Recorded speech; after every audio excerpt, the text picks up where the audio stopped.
Hey, what it do, YouTube? Look what I got in the mail today from my friends over at Baker Creek Heirloom Seeds. You can look them up and order from them at rareseeds.com. Let me see what I got here. Oh, yeah. I got the Carolina Reaper, the Bud Hut Jalokia Chocolate, however you pronounce that, if that's right. And then I got the chocolate habanero. And these guys are so cool. They always send like an extra little something special for free. And I usually plant them every time too. I'm going to plant this right here and give this a try. This Paris Island toss.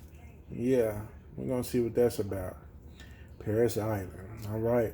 It's a lettuce, of course, so I'm down for any lettuce. Any lettuce is good, healthy for you, along with some good peppers. But I'm going to go ahead and get these guys to germinating, and I'll be right back with you to show you how I germinate them. Don't mind the little doggy treats and my little Buddha man. This is where I put my cigars out at, but that's another story too. Let's go on and get started.